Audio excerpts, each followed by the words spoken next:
Assalamualaikum warahmatullahi wabarakatuh. Alhamdulillah Rabbil alamin. Wabihi nasta'inu ala umurid dunya waddin. Segala puji bagi Allah Jalla Jalaluh, Rabb alam semesta ini,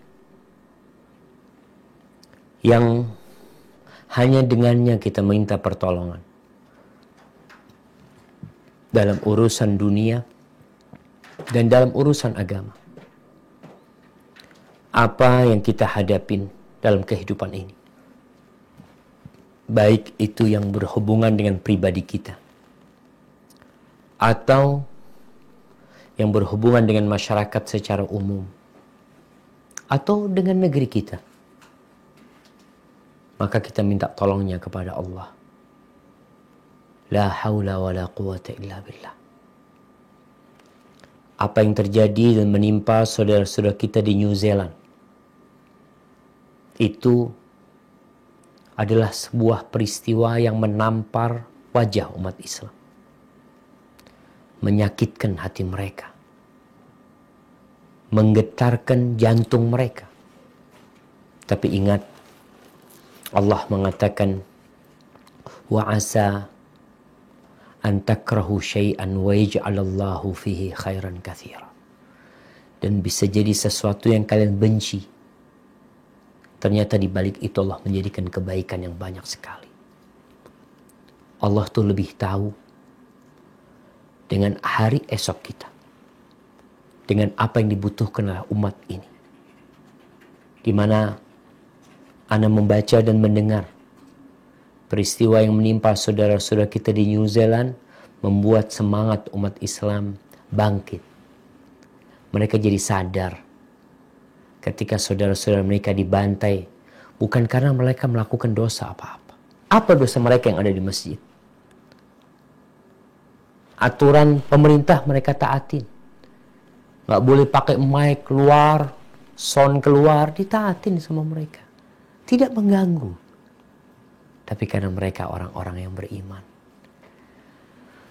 maka hendaklah hal itu mendorong kita untuk semakin dekat kepada Allah. Hari ini kita akan belajar adanya rintangan-rintangan, adanya gangguan-gangguan, adanya perkara-perkara yang menghadang perjalanan kita menuju Allah. Tapi engkau harus ingat, kita tidak boleh balik.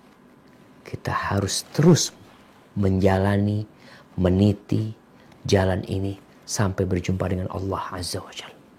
Allahumma salli wa sallim ala sayyidina Muhammadin wa ala alihi wa ashabihi ajma'in.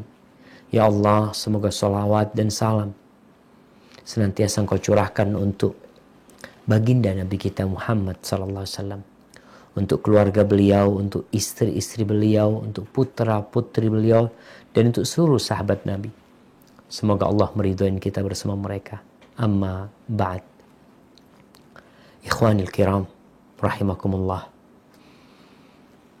Kita sudah mengkaji tentang bagaimana orang yang hidup di muka bumi ini harus menentukan tujuan dan target dari kehidupannya.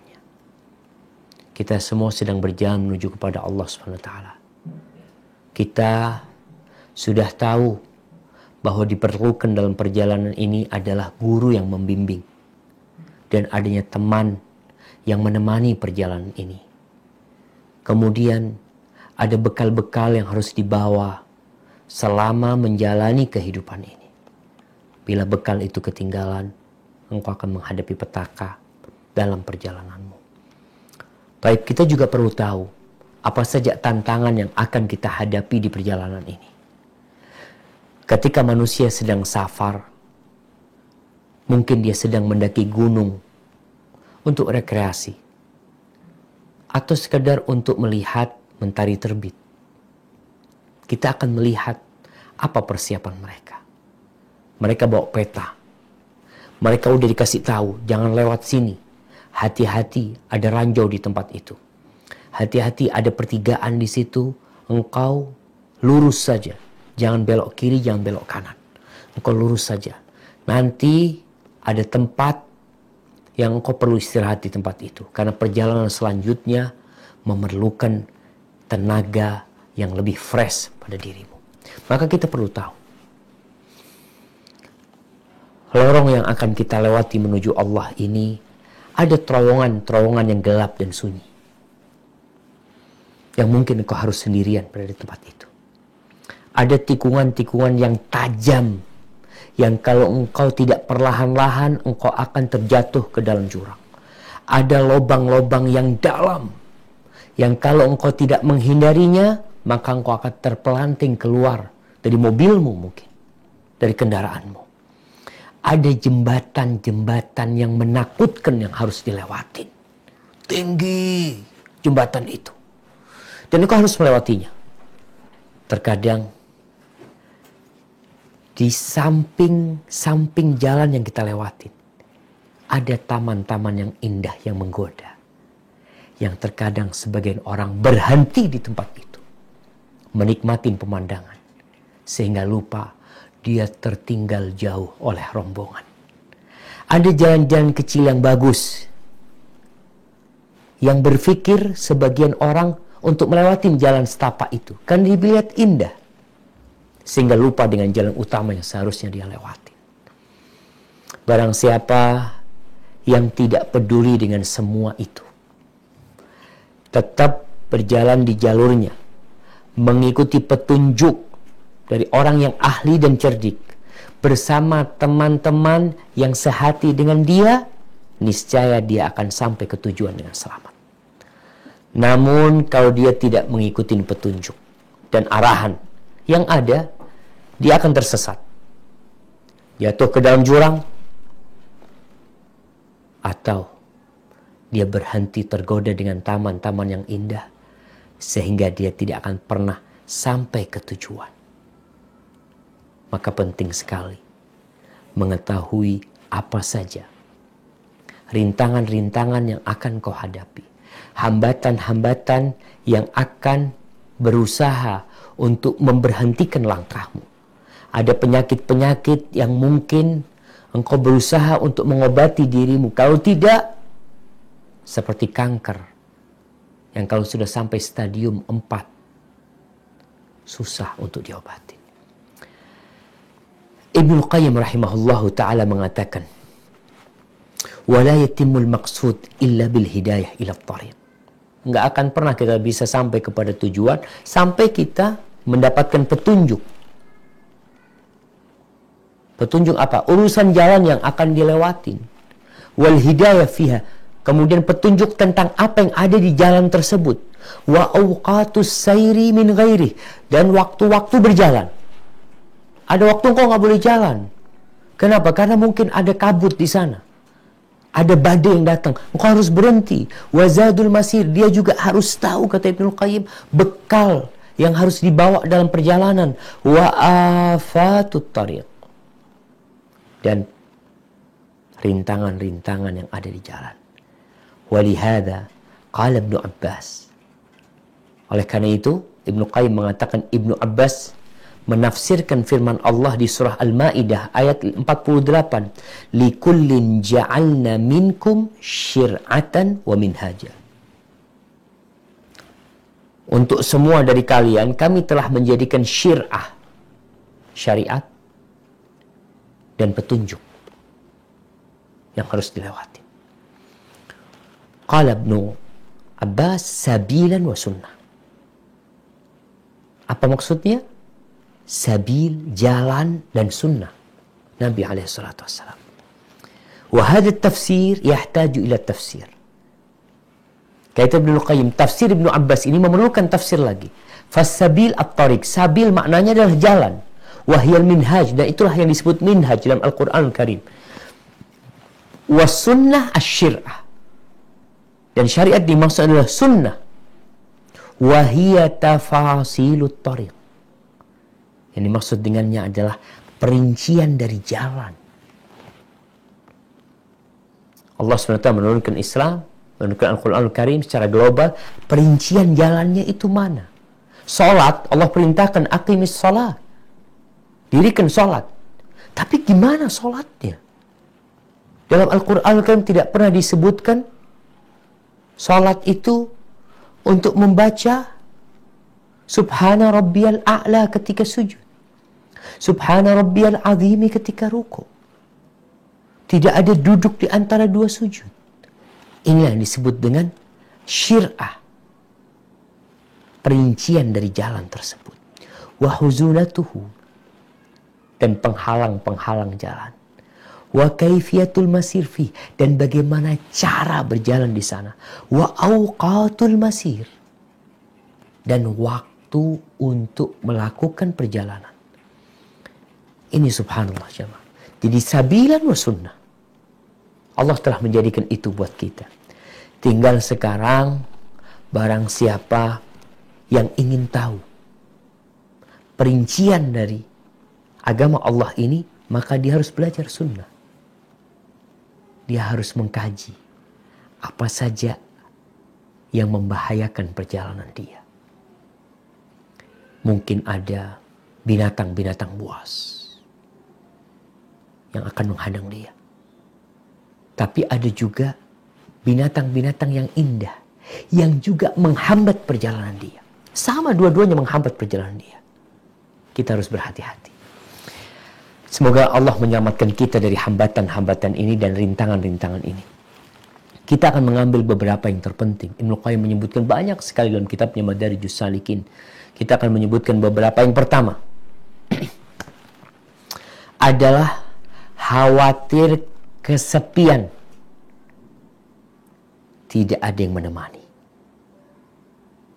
Ini hambatan pertama. Engkau kalau menuju kepada Allah, engkau akan ditinggal sama orang. Orang akan mengucilkan dirimu. Nggak peduli sama engkau. Bahkan orang tua sendiri mengusir anaknya. Para jemaah bisa melihat bagaimana Nabi Ibrahim alaihissalam ketika mengajak ayahnya, diusir sama ayahnya, dibakar sama orang-orang di kampungnya.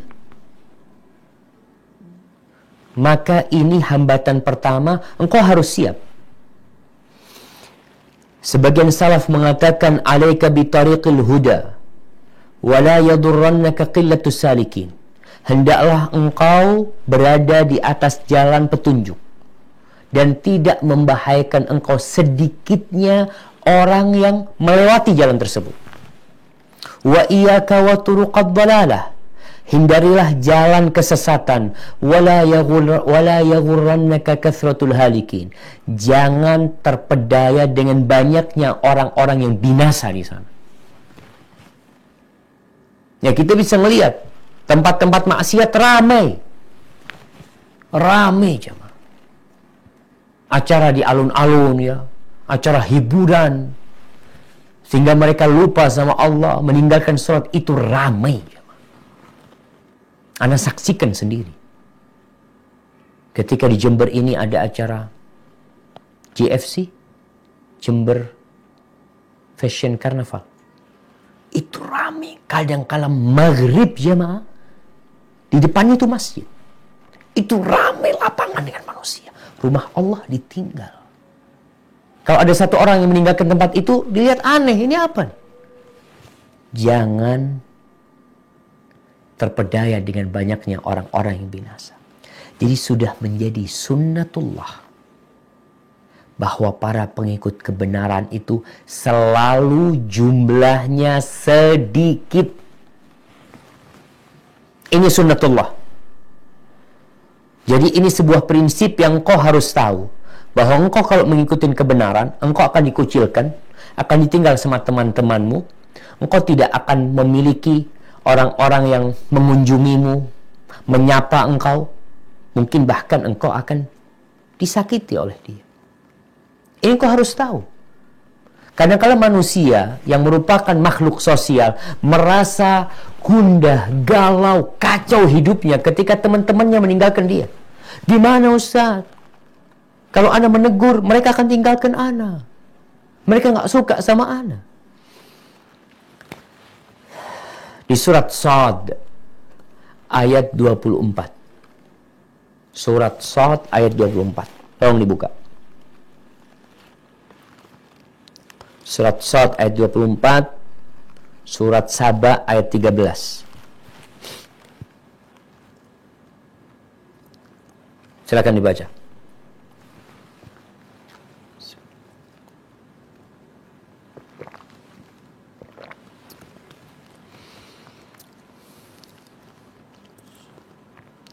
Surat Shad ayat 24 dan Saba 13.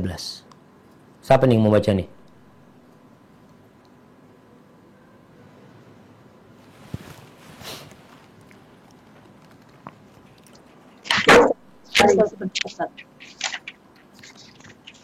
Surat Shad ayat berapa, Ustaz? 24. 24 ayat sampai. A'udzu billahi minasyaitonir rajim. Qala laqad zalamaka bi su'ali nahjatika ila li'ajih wa inna katsiran min ila yabghi ba'dihim 'ala ba'd إلا الذين آمنوا وعملوا الصالحات وقليل ما هم وظن داود أنما فتناه فاستغفر ربه وخر راكعا وأناب. Barakallahu fiik. Dia Daud berkata, sungguh dia telah berbuat zalim kepadamu dengan meminta kambingmu itu untuk ditambahkan kepada kambingnya. Memang banyak di antara orang-orang yang bersekutu itu berbuat zalim kepada yang lain kecuali orang-orang yang beriman dan mengerjakan kebajikan. Dan hanya sedikit mereka yang begitu. Dan Daud juga di sini Allah mengatakan wa qalilun mahum. Sedikit. Yang seperti itu, orang baik itu sedikit. Orang yang tidak melakukan penipuan, orang yang tidak menyakitin orang lain, itu sedikit.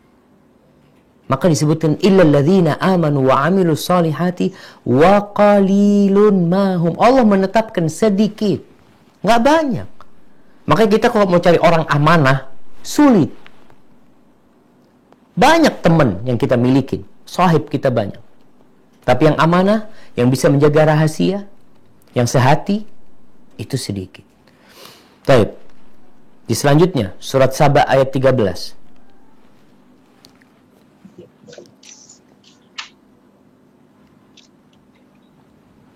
A'udzu billahi minasyaitonir rajim.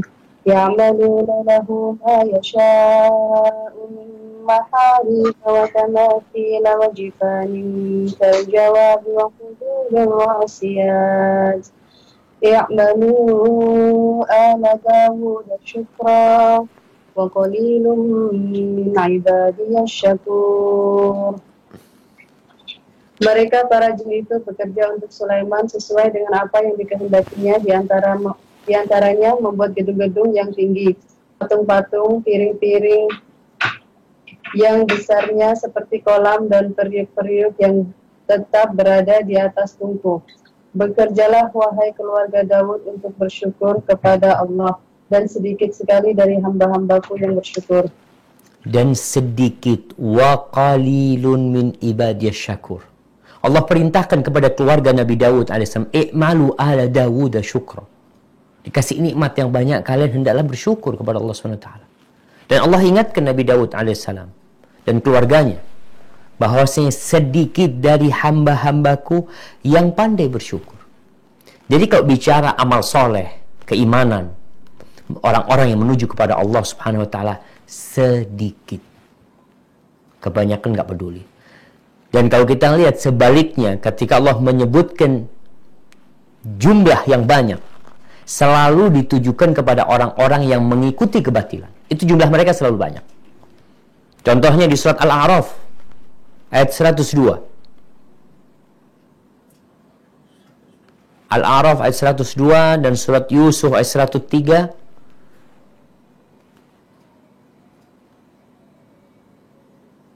Naam. وَمَا وَجَدْنَا لِأَكْثَرِهِمْ مِنْ عَهْدٍ وَإِنْ وَجَدْنَا أَكْثَرَهُمْ لَفَاسِقُونَ. Dan kami tidak mendapati kebanyakan mereka memenuhi janji. Sebaliknya, yang kami dapati kebanyakan mereka adalah orang-orang yang fasik. Kebanyakan mereka orang-orang fasik. Tapi di surat Yusuf ayat 103.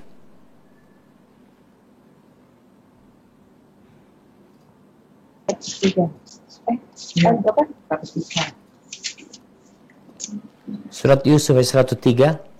Wa ma aktsarin nasi walau harasta bimu'minin.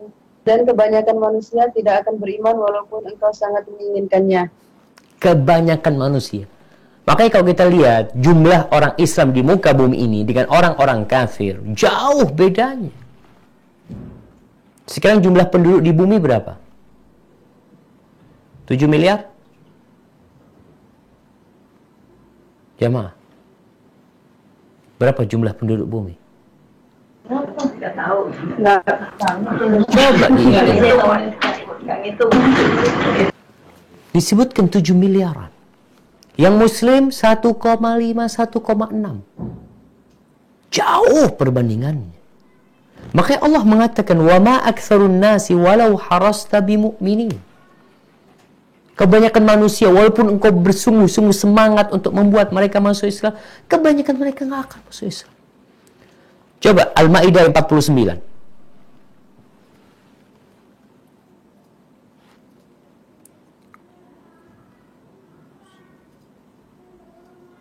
Al-Maidah ayat 49. Wa anihkum bainahum bima anzalallahu wa la tattabi' ahwa'ahum wahdharhum an yaftinuka an ba'di ma anzalallahu ilayk فإن تولوا فاعلم أنما يريد الله أن يصيبهم ببعض ذنوبهم وإن كثيرا من الناس لفاسقون. Dan hendaklah engkau memutuskan perkara di antara mereka menurut apa yang diturunkan Allah. Dan janganlah engkau mengikuti keinginan mereka, dan waspadalah terhadap mereka, jangan sampai mereka memperdayakan engkau terhadap sebagian apa yang telah diturunkan Allah kepadamu. Jika mereka berpaling dari hukum-hukum yang telah diturunkan Allah, maka ketahuilah bahwa sesungguhnya Allah berkehendak menimpakan musibah kepada mereka disebabkan sebagian dosa-dosa mereka. Dan sungguh kebanyakan manusia adalah orang-orang yang fasik. Allahu Akbar. Allah mengatakan apa? Kebanyakan manusia adalah orang-orang yang fasik. Hati-hati jangan tergoda sama mereka. Nabi aja diwanti-wanti oleh Allah Subhanahu wa taala. Jangan sampai gara-gara ia terpedaya, tertipu dengan jumlah mereka, dengan kekuatan mereka, kita akhirnya ikut dari mereka. Dan ingat, Islam ini dimulai dengan keasingan. Badal Islamu ghariban. Asing. Rasulullah SAW sendirian di kota Mekah. Beliau tawaf di Ka'bah. Ka'bah itu berisi 360 berhala. Makanya orang-orang kafir benar-benar kebingungan dengan dakwah Nabi Muhammad SAW. Apa kata mereka? Aja'alal alihata ilaha wahida. Apakah dia hendak menjadikan Tuhan yang banyak itu satu Tuhan? Inna hadza la syai'un ujab. Ini hal yang menakjubkan, mengherankan sekali. Maka engkau ketika berada di atas jalan yang benar menuju kepada Allah, di tengah orang-orang yang tidak peduli dengan Allah Jalla Jalaluh, tidak peduli dengan agamanya, engkau akan dianggap aneh. Kita lihat di negeri kita. Baru berapa tahun ini muncul jilbab yang sesuai dengan syariat. Berapa tahun ini? Sebelumnya jilbab udah mulai ya, alhamdulillah. Tapi masih jilbab gaul katanya. Tapi perlahan-lahan ketika engkau pakai jilbab yang syar'i, ketika itu teman-temanmu akan menjauh dari dirimu. Masyarakat akan menuduhmu dengan tuduhan yang bermacam-macam. Ketahuilah, ini salah satu rintangan di jalan Allah SWT. Engkau yang punya teman 10, punya teman 20, tahu-tahu ditinggal sendirian. dikucilkan oleh masyarakat, maka dari awal engkau persiapkan. Jangan merasa kesepian ketika engkau berjalan dan dilihat yang seperti engkau sedikit. Kebanyakan orang, ya, mereka memiliki kebiasaan-kebiasaan yang mereka sukai, sedangkan engkau berbeda dengan mereka. Maka persiapkan korban perasaan. Caci maki, dihina, itu harus engkau persiapkan. Taib. Ini rintangan yang pertama yang harus mulai dipersiapkan. Jadi nggak ada lagi pertanyaan nanti, Ustaz, setelah ana kenal dengan sunnah Nabi Muhammad SAW, yang tadi kita bicarakan, sunnah ini detailnya ajaran Islam, yang mungkin sebelumnya kita yang penting sholat. Sekarang kita berusaha sholat untuk lebih baik. Yang penting kita membantu orang lain. Sekarang kita berpikir bagaimana membantu orang lain tapi sesuai dengan sunnah Nabi Muhammad SAW. Setelah kita tahu secara detail urusan agama ini, maka engkau harus siapkan diri. Engkau akan sendirian. Di kampung nggak ada yang seperti dirimu. Bahkan engkau dianggap orang aneh. Subhanallah, ada cerita teman pulang dari Madinah. Dia berangkat ke kampungnya. Subhanallah, di kampungnya ada masjid, gak ada yang sholat.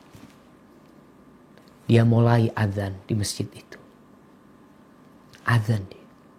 Orang-orang kampung heran, kok terdengar suara azan di masjid kampung kita sekarang. Dia sholat, satu orang ikut dan ke masjid, 2 orang, 3 orang, akhirnya masjid itu ramai. Maka engkau jangan merasa kesepian dengan sepinya jalan yang engkau lalui. Taib. Yang kedua, yang menjadi penghambat perjalananmu itu ketika engkau banyak ngomong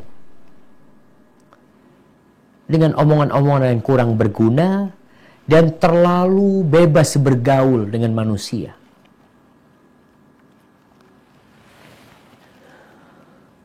Kenapa jemaah? Engkau perlu waktu menyendiri. Ada orang-orang jemaah yang ana melihat, ya wallahu a'lam ya. Dulu ana melihat kehidupan orang-orang, ana punya ammi ya, ana punya paman-paman. Itu selalu habis isya ngobrol ya. Orang dulu main gaple sampai malam. Besok kayak gitu. Ngobrol dan banyak bergaul tanpa tahu waktu, ini menghambat perjalanan. Nggak sampai-sampai engkau nanti ke sana. Makanya kalau kita lihat dilarang berbicara dengan supir supaya nggak nabrak.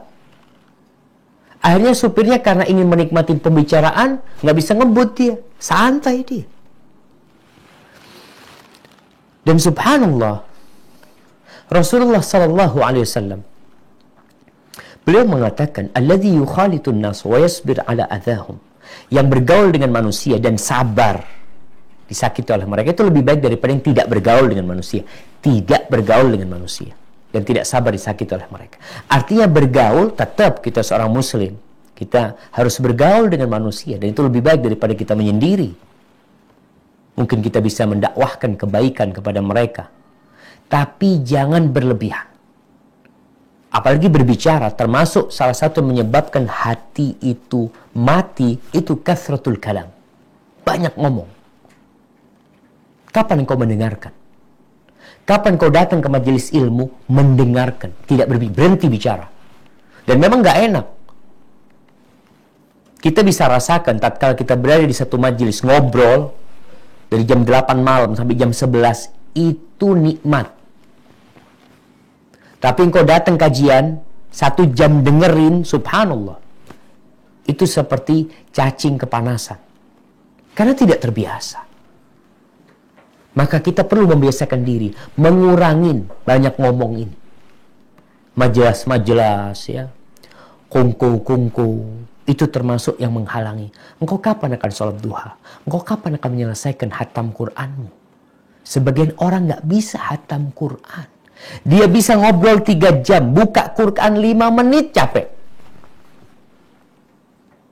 Salawat buat Nabi SAW. Dia bisa bergaul sama orang, datang ke rumahnya fulan, ya, di situ bercerita macam-macam. Banyak sahib yang datang ke rumahnya, sehingga menghalangi dia juga tidak pernah bisa menghatamkan Al-Quranul Karim. Padahal kita perlu bekali Quranul Karim. Engkau nggak pernah persiapan. Makanya sebagian orang itu ada yang mengatakan la'an alqa syaitan, sebagian salaf. Ahabbu ilayya min alqa Hudzaifah al-Mar'ashi. Dia mengatakan, aku berjumpa dengan syaitan itu lebih aku cintai daripada berjumpa dengan Hudzaifah al-Mar'ashi. Ini salah seorang ahli ibadah dari kalangan tabi'in atau tabi'ut tabi'in. Akhsha an atazayyan lahu. Aku takut, aku itu berhias untuk orang itu. Pura-pura jadi baik untuk orang itu. Fa'asqut min ainillah. Kemudian aku jatuh dari pandangan Allah SWT.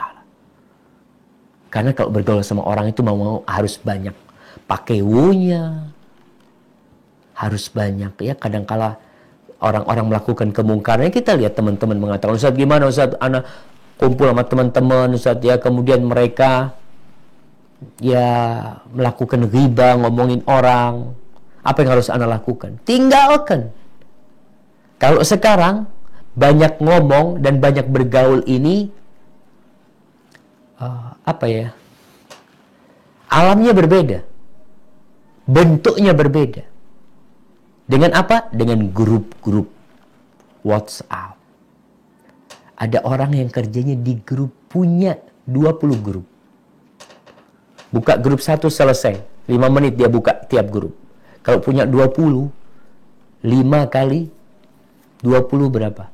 100 menit dia gunakan untuk membaca grupnya. Ini termasuk penghambat perjalananmu menuju Allah di zaman modern ini. Ada sebagian orang yang subhanallah nggak punya grup, dia grup tinggalkan. Ada perlu ya ngomong sama dia. Mungkin dia dapat faedah, tapi dia tidak masuk ke grup. Maka tolong buat para jamaah, buat teman-teman untuk mengurangi grup, ngurangi ngobrol di sana. Komentar ini termasuk ada orang yang di mana-mana ngomong. Akhirnya waktu dia habis untuk dia menulis komentar. Kapan engkau baca buku yang bermanfaat? Kapan engkau berzikir pagi dan petang? Kapan engkau bersolat buat Nabi SAW? Maka ingat, engkau perlu waktu menyendiri. Jadi dikurangin ngobrolnya, dikurangin bergaulnya. Jangan bangga, oh saya orang yang banyak sohibnya, banyak temannya. Masya Allah, tiap malam teman itu ke rumah ana sediakan makan buat mereka, dari habis isya sampai jam berapa mereka ingin di rumah, Masya Allah. Iya, itu perbuatan baik. Tapi engkau nanti terhambat. Teman-temanmu yang lain sudah sampai ke surat Qaf, engkau masih Al-Baqarah nggak selesai-selesai. Sahib-sahib subhanallah sudah hafal juz amma, engkau masih di surat alam tara kaifa fa'ala rabbuka bi ashabil fil. Kenapa? Iya Ustaz, ana banyak sahibnya Ustaz. Maka ingat, ini termasuk yang menghambat perjalanan. Yang ketiga, yang menjadi penghambat perjalanan kita atau gangguan dalam perjalanan kita, adanya terowongan-terowongan yang gelap gulita, di mana engkau tidak bisa membedakan apakah jalanmu sudah benar atau ini jalan yang salah. Ketika engkau tidak memiliki cahaya keyakinan yang bisa menyingkap kegelapan terowongan tersebut, maka engkau akan tersesat pada waktu itu. Para ulama menyebutkan terowongan-terowongan gelap itu seperti fitnah-fitnah yang terjadi di antara umat Islam. Pertikaian di antara mereka, perbedaan pendapat, ya, di mana ya ketika engkau sedang berjalan nyaman menuju kepada Allah Subhanahu wa taala, di situ engkau menghadapi ada perselisihan. Bingung. Ustaz gimana Ustaz? Ustaz Fulan bilang boleh. Ustaz Fulan bilang nggak boleh. Perpecahan di antara umat Islam yang dia lihat. Jadi lagi enak jalan, terang, tahu-tahu lihat gelap. Ini ada apa ini? Dan ini banyak. Yang kemudian bertanya. Karena dia tidak tahu apa yang harus dia lakukan menghadapi perselisihan yang terjadi. Maka ingat, ketika engkau melihat terowongan yang engkau lewatin gelap gulita, ada cahaya yang engkau harus miliki. Cahaya yang pertama adalah berpegang teguh dengan manhaj ini, dengan jalan ini, dengan Al-Quranul Karim, dengan sunnah Nabi Muhammad SAW, sesuai dengan pemahaman salafus saleh. Karena engkau akan bingung. Dan Rasul SAW telah menjelaskan tentang terowongan gelap ini. Beliau mengatakan, فَإِنَّهُ مَنْ يَعِشْ مِنْكُمْ بَعْدِي فَسَيَرَ اخْتِلَافًا كَثِيرًا. Barang siapa yang hidup setelah aku mati, maka dia akan mendapati banyak perselisihan. Dan apa kata Nabi SAW? Fa'alaikum bisunnati. Di sini cahaya yang perlu dicari oleh seorang muslim. Karena kalau kita lihat aliran-aliran yang ada, semua ingin membuat Islam gaya baru. Oh, ini ada Islam liberal. Oh, ini ada Islam Nusantara. Oh, ini ada Islam emansipatoris. Oh, ini ada Islam fundamentalis. Ada Islam. Ingat. Ketika engkau mendapati terowongan yang gelap ini, sudah Nabi menjelaskan kepadamu sallallahu alaihi wasallam. Cari sunnah Nabi Muhammad. Sunnahnya para khalifah ar-rasyidin. Allah berfirman di surat Taubah ayat 100. Coba dibuka. Supaya kita tahu siapa yang harus kita pegang ketika kita dalam kegelapan. Adanya terowongan. Kita masuk terowongan, nggak lama terowongan ini kau harus lewat. Tapi engkau salah pilih di terowongan tersebut, salah pilih jalan, engkau akan susah balik kepada jalan yang benar. Nah, di surat Taubah ayat 100, silahkan dibaca. والسابقون الأولون من المهاجرين والأنصار والذين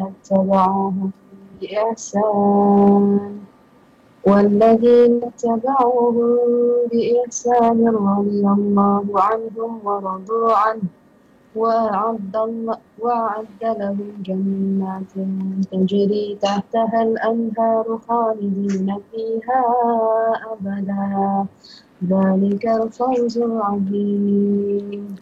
Dan orang-orang yang terdahulu lagi yang pertama-tama masuk Islam di antara orang-orang Muhajirin dan Ansor dan orang-orang yang mengikuti mereka dengan baik.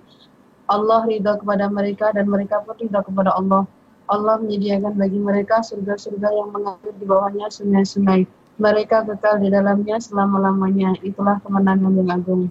Subhanallah. Allah menyebutkan tentang kelompok ini. Apa kata Allah? Radiyallahu anhum. Allah ridha dengan mereka. Dan mereka ridha dengan Allah. Dan Allah sediakan buat mereka surga yang mengalir sungai-sungai di bawahnya. Kekal abadi di dalamnya. Kita kepingin sampai ke sana. Terus gimana caranya?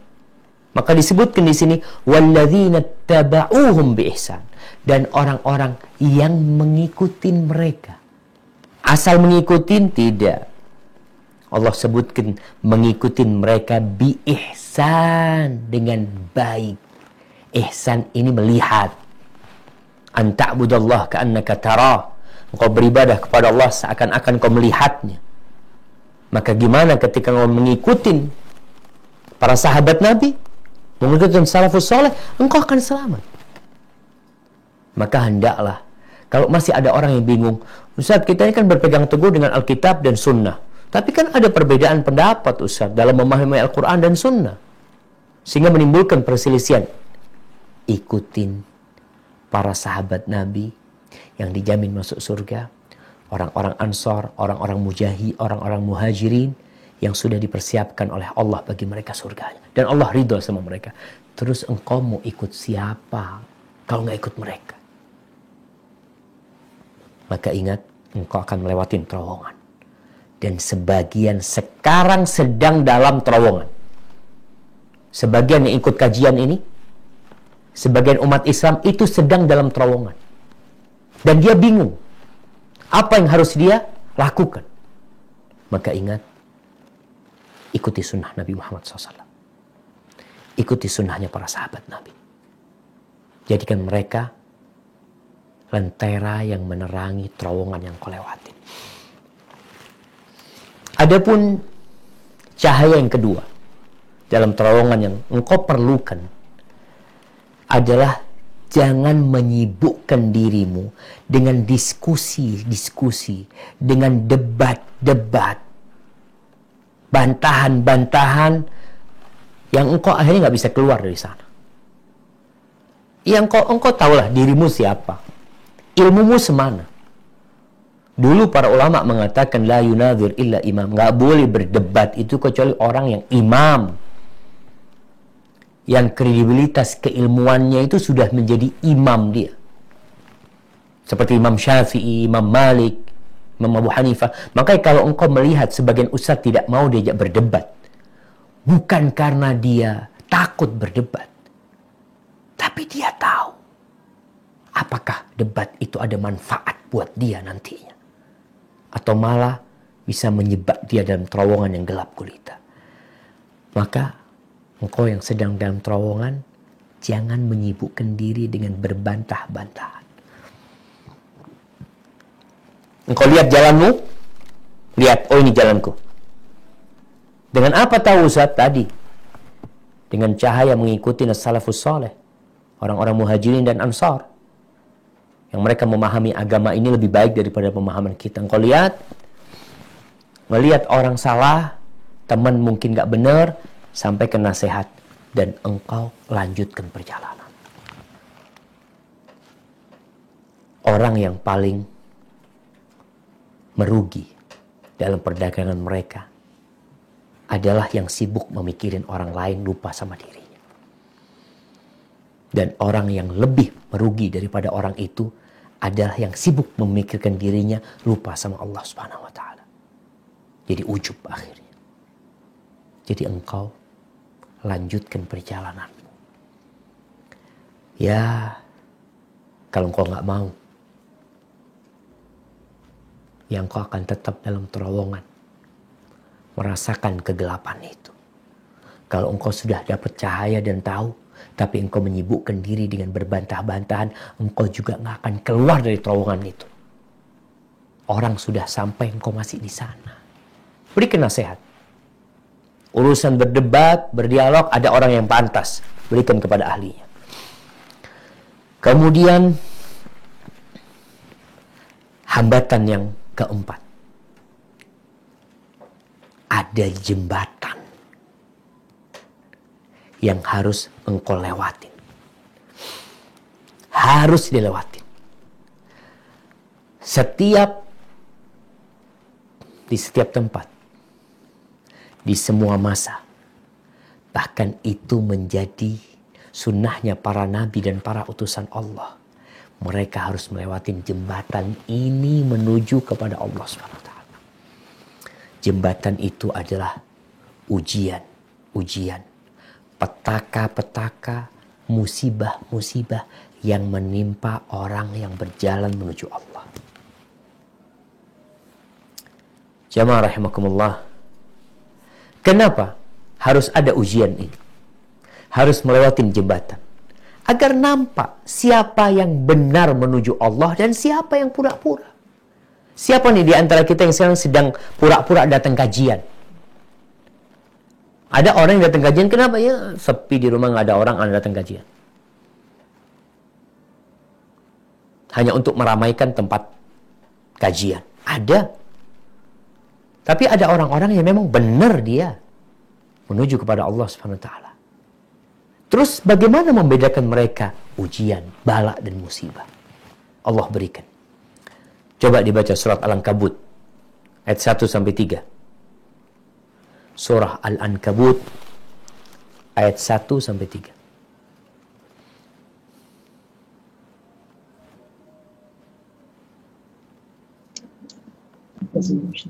Bismillahirrahmanirrahim. Alif Lam Mim. Ahasiban nasu an yutraku an yaqulu amanna wa hum la yuftanun. وَلَقَدْ فَتَنَّا الَّذِينَ مِن قَبْلِهِمْ فَلَيَعْلَمَنَّ اللَّهُ الَّذِينَ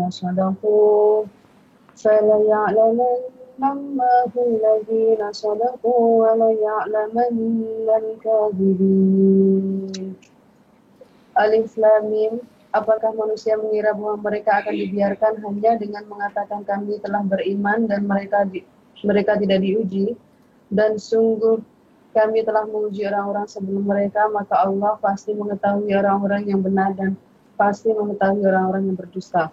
Nah, jadi hanya mengatakan, oh saya mau hijrah, saya mau kembali kepada Allah Subhanahu wa taala. Terus dia pikir nggak ada ujian. Para sahabat Nabi Sallallahu Alaihi Wasallam ketika mereka hijrah, ketika mereka beriman, diuji jamaah. Bahkan Bilal bin Rabah hampir mati disiksa oleh Umayyah bin Khalaf.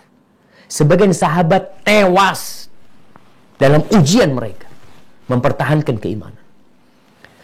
Awal kabar gembira yang diterima oleh Nabi kita Muhammad sallallahu alaihi wasallam setelah kenabian, ketika datang kepada Waraqah bin Naufal, dikatakan oleh Waraqah bin Naufal bahwasanya yang datang kepadamu itu adalah malaikat yang datang kepada Nabi Musa alaihissalam. Beliau mendapatkan kabar gembira. Setelah itu, apa yang beliau dapatkan? Waraqah mengatakan, laitani kuntu jaza'an hina yukhrijuka qaumuka. Dia mengatakan, andai kata aku dalam kondisi muda, sehat, kuat, ketika kaummu mengusirmu, baru saja dikasih kabar gembira, engkau menjadi nabi, langsung ada kabar duka mengatakan engkau akan diusir oleh kaummu. Itu jembatan harus engkau lewatin. Apa kata Nabi SAW? Awa mukhrijiyya qaumi. Apakah kaumku bakal mengusirku? Ma min ahadin ata bimithli ma ji'ta bihi illa udiya au udhi. Tidak ada satupun yang membawa seperti yang engkau bawa, melainkan dia akan dimusuhi dan akan disakiti. Itu sunnatullahnya. Harus engkau lewati. Dan terbukti Rasulullah sallallahu alaihi wasallam diuji. Cerita Ashabul Ukhdud. Ketika si anak muda itu berhasil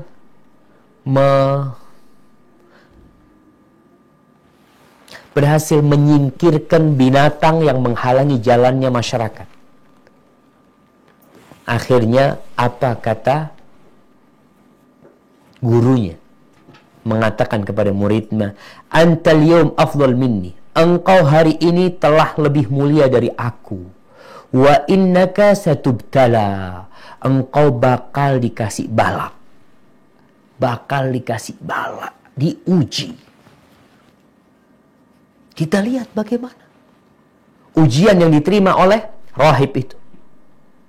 Digergaji sampai mati. Si bocah anak muda itu pun diuji. Berulang kali dia ingin dibunuh, tapi gagal raja yang membunuh. Artinya ujian itu harus engkau lewatin. Kalau engkau nggak mau, nggak bakal bisa sampai ke surga. Orang mau masuk surga itu harus melewatin sirat yang berada di atas neraka jahanam. Harus lewat. Semuanya lewat. Sampai yang masuk surga tanpa hisab, tanpa azab, itu lewat sana. Jadi kalau di dunia ada jembatan yang harus dilewatin, engkau lewatin. Al-Imam Syafi'i bertanya, orang itu dikasih kedudukan sebelum diuji, atau diuji dulu baru dikasih kedudukan? Kalau diuji dulu baru dikasih kedudukan, nggak bakal dia dikasih kedudukan sampai dia diuji. Maka ingat, jembatan yang harus engkau lewatin ini jangan sampai membuatmu berhenti, tidak melanjutkan perjalanan. Sebagian orang berkata, Ustadz, ana padahal sudah hijrah, ana padahal udah sholat malam, ana padahal sudah sholat duha, ana nggak lagi melakukan yang haram, ana tinggalkan semua, kenapa ana kok dapat bala terus Ustadz? Memang itu yang harus engkau lewatin. Allah ingin lihat engkau jujur, berharap keridhaan Allah Subhanahu wa ta'ala, berjalan menuju Allah Subhanahu wa ta'ala, yang tentunya semua yang engkau akan lewatin itu bertentangan dengan nafsumu, atau engkau hanya mencari kesenangan nafsumu saja. Ingat, surga itu diliputin dengan segala perkara yang dibenci oleh jiwa. Maka melewatin cobaan ini atau melewatin jembatan ini, yang pertama engkau sabar. Nggak kuat Ustaz, wasta'inu bisabri wassalah. Terus tahan dirimu. Lihat orang-orang sebelummu. Fasbir kama sabara ulul azmi minar rusul. Nabi SAW disuruh bersabar seperti sabarnya ulul azmi minar rusul. Seperti sabarnya Nabi Nuh alaihissalam. Berapa tahun beliau berdakwah? 950 tahun di kaumnya. Seperti sabarnya Nabi Ibrahim alaihissalam. Bagaimana beliau dikucilkan dari kaumnya, diusir dari kampungnya, dibakar di dalam api, kemudian pergi. Selesai ujiannya belum. Bertahun-tahun gak punya anak Nabi Ibrahim alaihissalam. Terus ujian itu. Sudah punya anak, selesai ujiannya, anaknya disuruh ditaruh di Mekah. Beliau di Palestina sana. Artinya ini jembatan. Engkau bersabarlah seperti ini. Allah memerintahkan kepada Nabi kita Muhammad SAW untuk bersabar. Sebagaimana sabarnya Nabi Musa alaihissalam. Berapa tahun berdakwah menghadapi Fir'aun.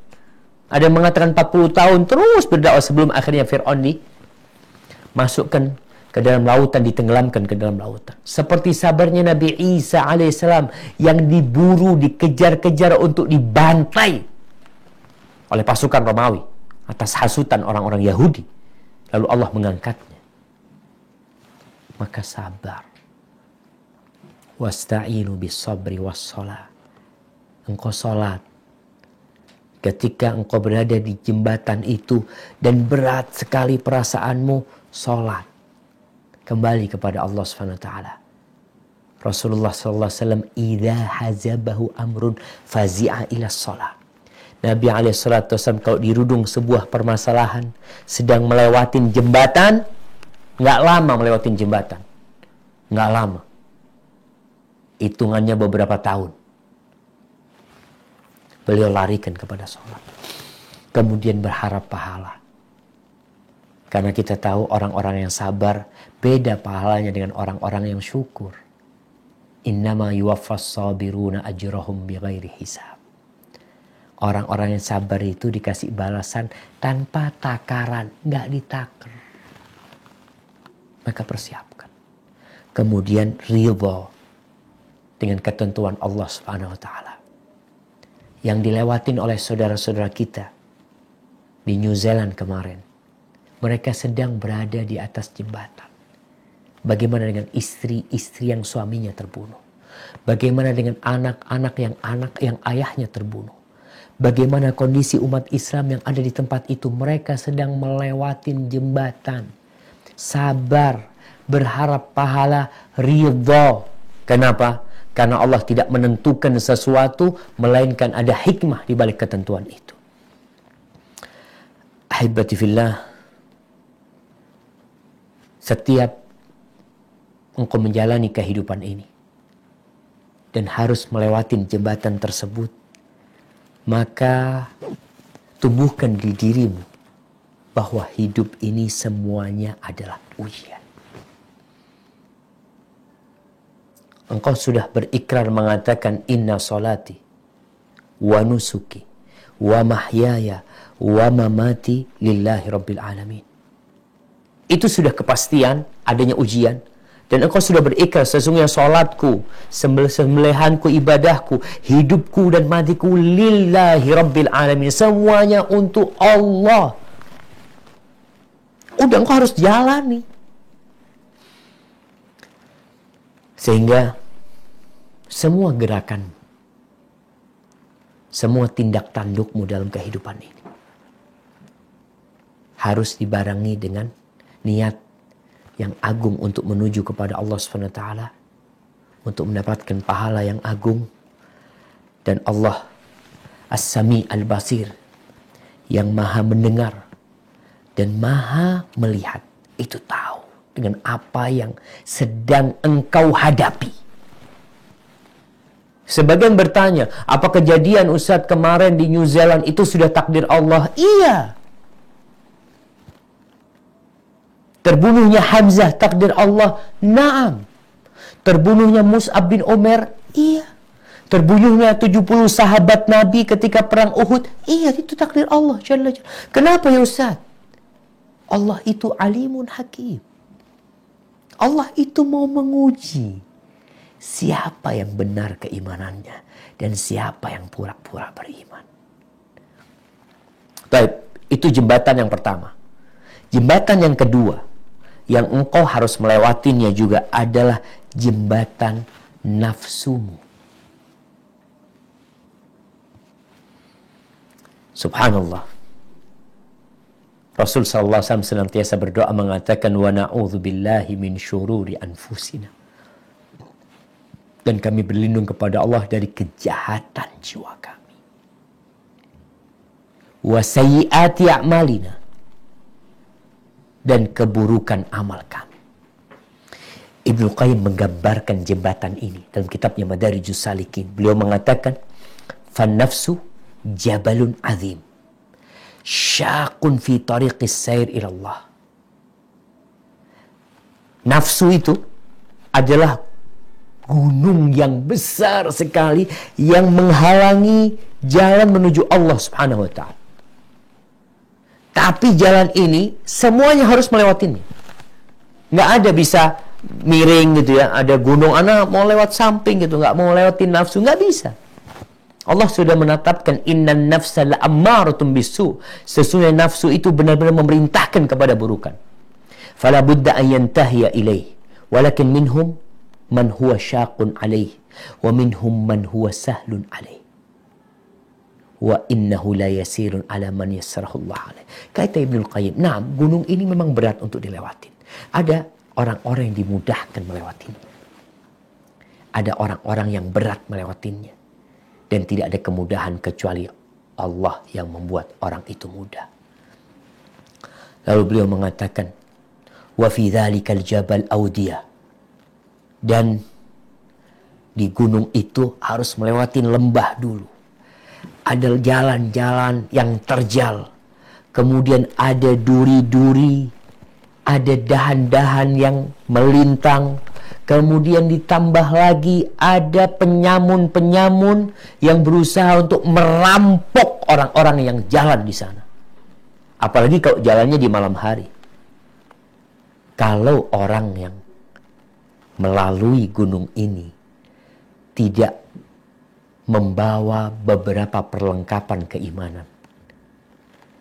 Tidak ada lampu keyakinan yang menyala dengan minyak tunduk kepada Allah Subhanahu wa taala. Maka dia akan terhalang untuk melewati gunung tersebut. Bajunya akan kecantol ya. Mungkin kepalanya akan menabrak. Kakinya akan terperosok. Ibnu Qayyim mengatakan, fa inna aktsara sa'irina fihi raja'u ala aqabi.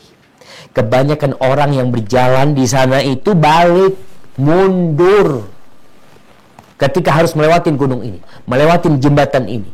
Kenapa? Karena mereka nggak bisa melewatin hambatan-hambatan jiwa dia sendiri. Wasyaitanu ala qillati dzalikal jabal yuhadzirun nas. Dan setan itu ada di gunung sana.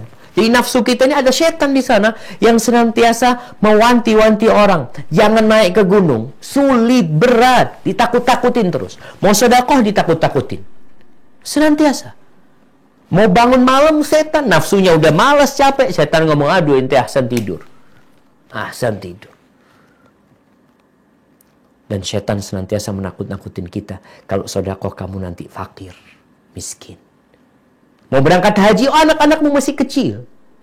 Duitmu kalau diputar untuk usaha, insya Allah akan lebih banyak dan engkau berangkat bersama keluargamu nantinya.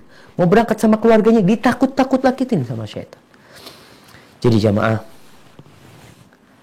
apa yang perlu dilakukan menghadapi jembatan ini?